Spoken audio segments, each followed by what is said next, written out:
Santa Juana de Chantal, fundadora del año 1641. Esta santa fue la más activa colaboradora de San Francisco de Sales en la fundación de la comunidad de las Hermanas de la Visitación. Nació en Dijon, Francia, en 1572. Era hija del presidente del parlamento de esa región, el señor Fremiot, hombre muy distinguido y apreciado. Su santa madre murió cuando la niña tenía apenas 18 meses y toda la educación de la futura santa en sus primeros años corrió por cuenta de su padre, el cual supo encaminarla hacia la consecución de una gran personalidad. Cuando la niña tenía apenas unos 8 años, llegó a su casa un protestante, el cual decía que no era posible que Dios convirtiera una hostia en el cuerpo de Cristo. La jovencita le preguntó: ¿sabe usted el credo? Claro que sí, respondió el otro. Pues dígamelo. Y el protestante empezó a decir: creo en Dios Padre Todopoderoso. Y en ese momento Juana lo interrumpió exclamando: ¡Uy! No diga usted eso de que Dios es todopoderoso. ¿Por qué? Porque si Dios no puede hacer que una hostia se convierta en el cuerpo de Jesucristo, ya Dios no es todopoderoso. El otro no fue capaz de responderle.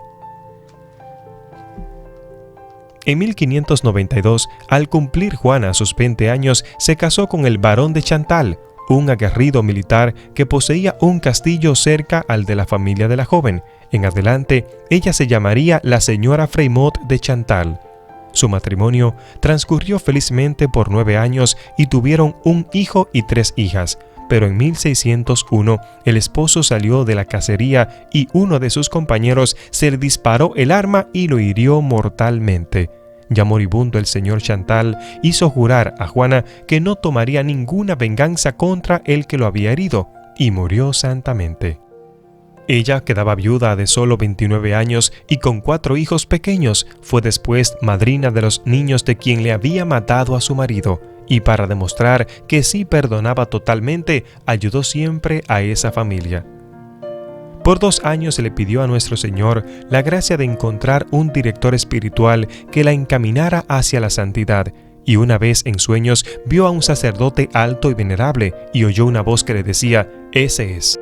Ella no lo había visto nunca antes, y en el año 1604 San Francisco de Sales fue a la ciudad de Dijon a predicar la Cuaresma, y Juana asistió a los sermones, y tan pronto lo vio la primera vez, se dio cuenta de que este era el sacerdote que le había sido indicado en el sueño. Por su parte, San Francisco fijó su atención en una señora de riguroso luto que le atendía muy esmeradamente en su sermón, y al terminar la predicación le preguntó al arzobispo: «¿Quién es esa señora?». «Es mi hermana», le dijo el prelado, «y mañana se la voy a presentar». Al día siguiente llevó a su hermana Juana a visitar a Monseñor de Sales. Desde el primer día en que se encontraron, San Francisco de Sales y Santa Juana de Chantal se dieron cuenta de que estaban destinados a ayudarse fuertemente en lo espiritual el uno al otro. La santa hizo con él una confesión de toda su vida y le pidió que fuera su director espiritual. Esta amistad santa la hará progresar mucho en la perfección. El personal de servicio que había en el castillo de Dijon, donde Juana vivía al lado de su suegro duro y gruñón, que lo hizo sufrir muchísimo, pero la cual ella nunca se quejó de lo que le hacía sufrir su suegro. El personal de servicio, decimos, comentaba: «Esta señora ha cambiado como la noche al día. Desde que recibe consejos del santo obispo de Sales, ahora es mucho más amable y bondadosa».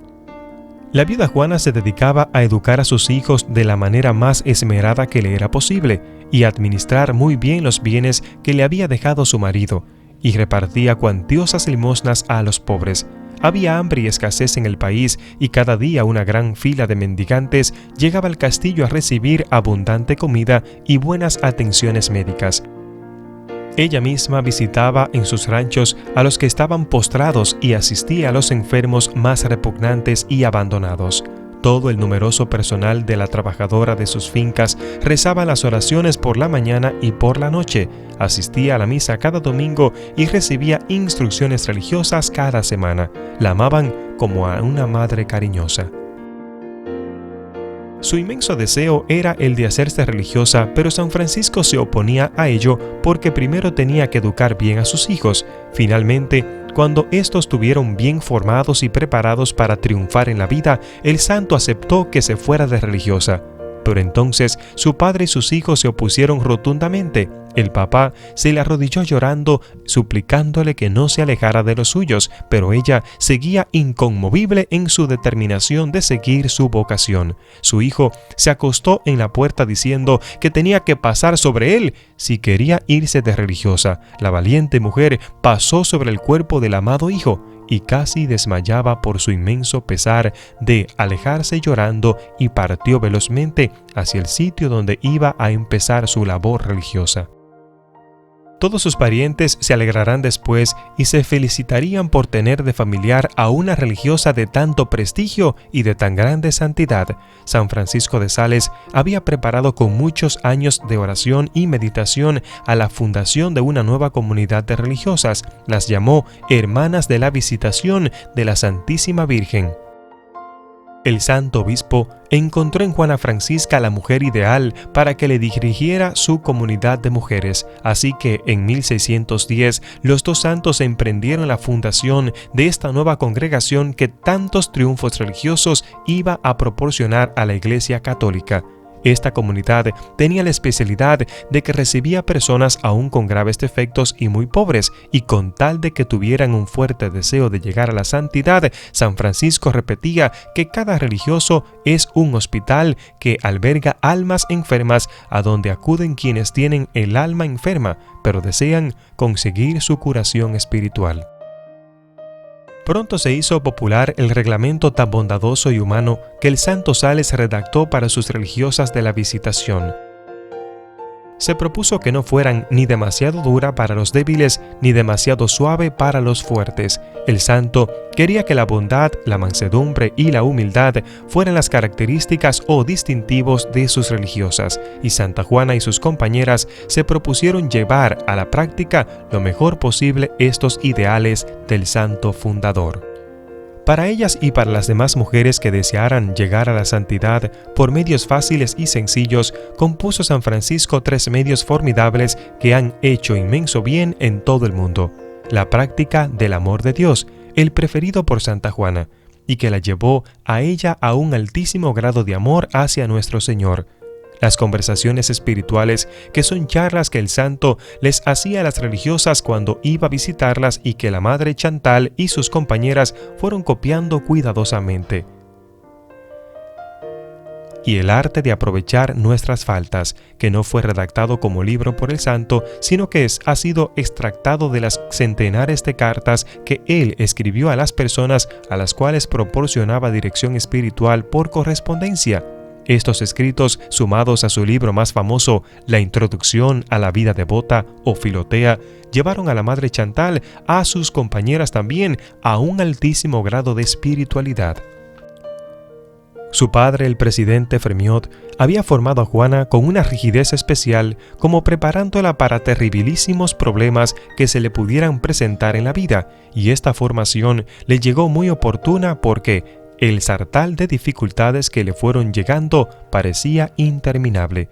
Primero fue la muerte inesperada de su esposo en tan absurdo accidente y el aguantar precisamente por años a su suegro, viejo, gruñón y cansón.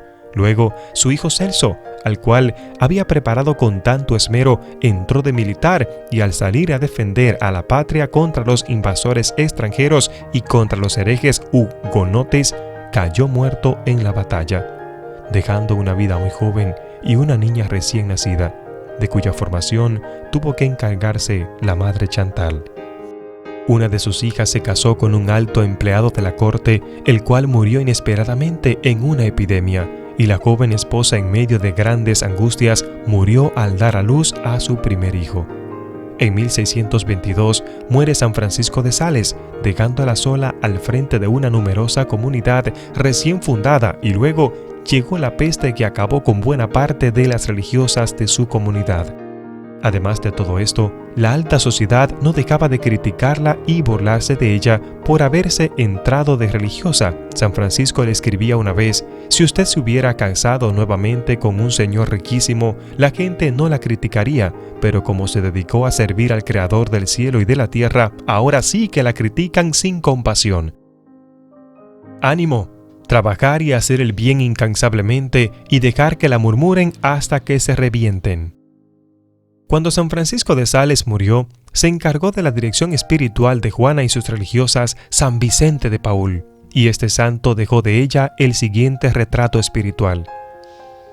Era una mujer de gran fe y, sin embargo, tuvo tentaciones contra la fe toda su vida. Aparentemente, había alcanzado la paz y la tranquilidad de su espíritu, pero su interior sufría terribles pruebas, tentaciones abominables y una sequedad espiritual que le hacía sufrir mucho.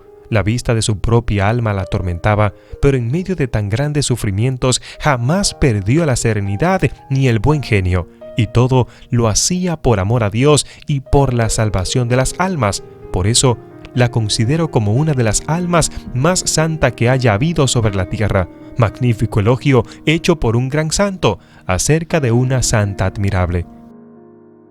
En 1641 ya había visitado uno por uno sus 65 conventos de su comunidad. Tenía en varios países. Tenía 69 años y le había dicho a nuestro Señor: puedes destruir, cortar y quemar todo lo que en mí y en mi vida te parezca que es necesario sacrificar para cooperar a la extensión de tu reino. Y Dios le había aceptado su generoso ofrecimiento. Extenuada y falta de fuerzas a causa de tanto trabajar y sacrificarse por la salvación de las almas, expiró santamente el 13 de diciembre de ese mismo año, 1641. El Papa la declaró santa en 1767. Su fiesta se celebra el 3 de agosto de cada año para invitarnos a nosotros a que también debemos sacrificar mucho para extender el reino de los cielos. Hoy es un día para que nos preguntemos: ¿con quién estoy yo colaborando? ¿Estoy ayudando al pobre? ¿Me estoy sacrificando para extender el reino de Dios? Hoy es un día para decirle: Señor, yo quiero colaborar con tu misión. Que Dios te bendiga.